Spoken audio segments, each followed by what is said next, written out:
Satranç Oyunları kanalından herkese merhaba. Sizleri 1964 yılına götürüyorum. Hazırsanız oyuna başlayalım. Kale oyuna E4 hamlesiyle başlıyor. Merkeze piyon yerleştirdi. Filin ve vezirin çaprazını açtı. C5, Sicilya savunması D4'ü kontrol ediyor. At F3, D6, C5'i desteklerken filin çaprazını açtı. D4, C5 hücum ediyor. C alır D4. C dikeyini açıyor. At alır D4. Açık Sicilya. At F6. E4'ü istedi. At C3. E4'ü korudu. E6. D5 karesini kontrol ederken filin çaprazını açıyor. Fil E2.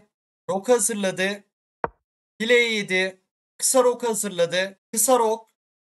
Şah güvenliğini sağlıyor. Kısa rok. Şahını güvenli konuma getirdi. F4. Kale piyonunu merkez mücadelesine dahil ediyor. E5 karesini kontrol etti. At C6. D4 atına baskı oluşturuyor. Fil E3. Atı destekledi. Fil D7. C6 atını destekliyor. Vezir E1. Kal vezirini G3'e aktarıp şah kanadından atak oluşturmak istiyor. At alır D4. Gerilimi sonlandırdı. Fil alır D4. Atlar değişildi. Fil C6. E4 olan baskıyı artırdı.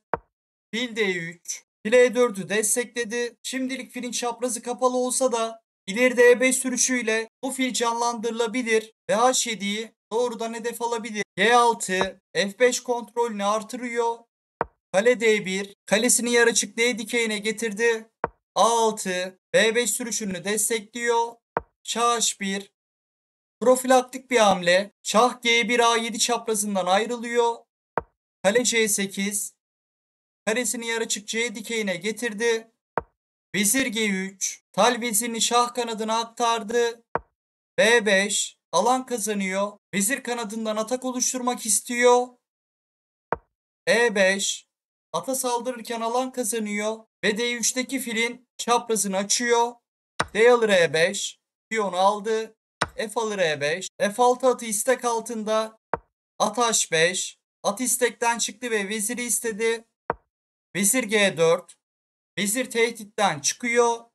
Vezir C7. Vezir D dikeyinden ayrıldı. Ve E5'e basıyor. Vezir H3. Kale H5'teki atı kovup vezirin H6 karesine yerleştirmek istiyor. At G7. At F5 karesine bakış atıyor. Vezir H6. Vezir H6'ya girdi. H piyonunu bloke ediyor. Vezir B7. Vezir fil bataryası oluşturdu. Şah çekerek G2'yi almak istedi. Kale D2. G2'yi korudu. Kale CD8. Fili istedi. Kale F4. Çok amaçlı bir hamle. Hem fili korudu hem de bu kale şah kanadı atağında kullanılabilir. At F5. Veziri istedi. Vezirin kaçmaya fırsatı yok. D4'teki fil düşer. Fil alır F5. Atı kırıyor. E alır F5. Fili aldı. E5'teki piyonun önü açıldı. E6. Filin çaprazını açtı.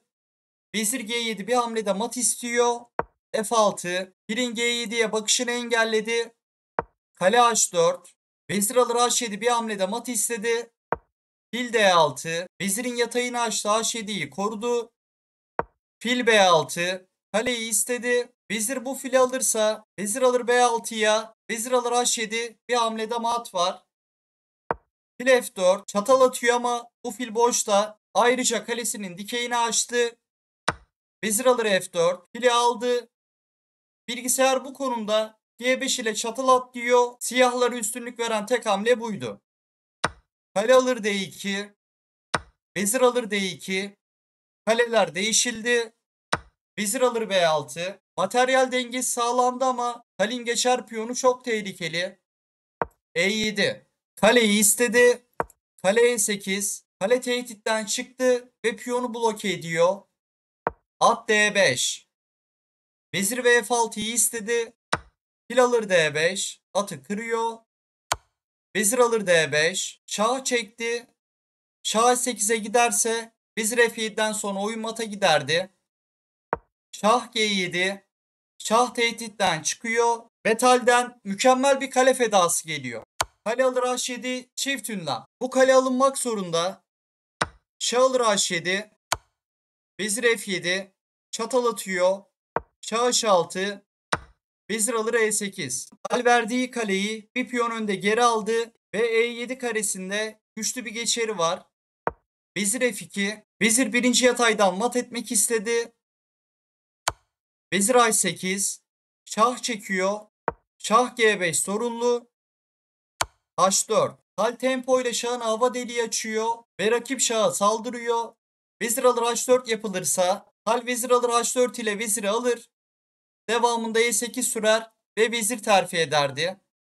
Şah G4. Tal E8 sürüp vezir terfi ediyor ve E1 karesini kontrol ediyor. Rakibinin vezir E1, vezir G3 ile hamle tekrarıyla berabere yapmasını engelledi.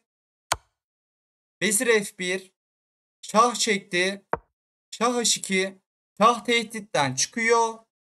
Vezir F4. Şah çekiyor. Siyahlar sürekli şahlarla beraberlik yapmak istiyor ama vezir C1. Şah çekti. Şah F2. Şah istekten çıktı. Bu konumda siyahlar vezir alır C2 ya da vezir D2 ile şah çekerse vezir E2 hem araya taş kapatır hem de tal şah çeker ve vezir takısına zorlardı. Vezir F4. Şah çekiyor. Tal şah E2 geliyor ve siyahlar oyunu terk ediyor. Tal'in 2 tane veziri var. Siyahların şah çekişleri bitecek. Devamında tal mat edecekti. Analizi beğendiyseniz videoyu beğenmeyi ve kanala abone olmayı unutmayın. Sonraki videoda görüşmek üzere.